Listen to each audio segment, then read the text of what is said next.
మలయాళ అందాల తార అనుపమ పరమేశ్వర్ ఈ ఏడాది టిల్లు స్క్వేర్ చిత్రంతో ప్రేక్షకులను అలరించింది. సిద్ధు జొన్నలగడ్డ ప్రధాన పాత్రలో నటించిన ఈ సినిమా 100 కోట్ల క్లబ్ లో చేరి ఘన విజయం సాధించింది. అయితే ఈ సక్సెస్ అనుపమకు మాత్రం పెద్దగా కలిసి రాలేదు. సాధారణంగా పెద్ద హిట్ తర్వాత నటీమణులకు వరుస అవకాశాలు వస్తుంటాయి. కానీ అనుపమకు మాత్రం టాలీవుడ్ లో ఆశించిన స్థాయిలో ఆఫర్లు రాలేదని చెప్పాలి. తెలుగులో ఆమె చేసిన సినిమాలు ఫ్యాన్స్ కు బాగా నచ్చిన ఆ క్రేజ్ ఆమెకు కొత్త ప్రాజెక్టులు తెచ్చి పెట్టడంలో విఫలమవుతున్నట్టు అనిపిస్తోంది. ప్రస్తుతం తెలుగులో అవకాశాలు తగ్గిపోవడంతో అనుపమ మలయాళం, తమిళ పరిశ్రమలపై దృష్టి పెట్టింది.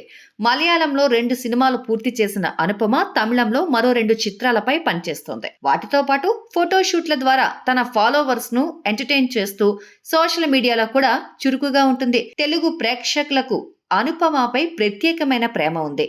ఆ నుంచి టిల్లు స్క్వేర్ వరకు ఆమె నటించిన సినిమాలు భిన్నమైన ఫలితాలను సాధించినప్పటికీ అనుపమకు తనదైన అభిమాన వర్గం ఏర్పడింది. అయితే ఆ ఫాలోయింగ్ తన కెరీర్ ను ముందుకు తీసుకెళ్లడంలో మాత్రం పెద్దగా ఉపయోగపడడం లేదు. అనుపమ కూడా అవకాశాల కోసం పరుగులు తీయకుండా తనకు వచ్చిన ప్రతి ఛాన్స్ ను చక్కగా ఉపయోగించుకుంటూ నటనలో మెరుగులు దిద్దుకుంటుంది. అనుపమలో స్టార్ హీరోయిన్ అవ్వాల్సిన ప్రతి లక్షణం ఉన్నప్పటికీ కాలం ఆమెకు అనుకూలంగా లేదు. కమర్షియల్ సినిమాల కంటే కంటెంట్ ప్రాధాన్యం ఉన్న కథలలో నటించాలని ఆమె ఆసక్తి చూపుతోంది.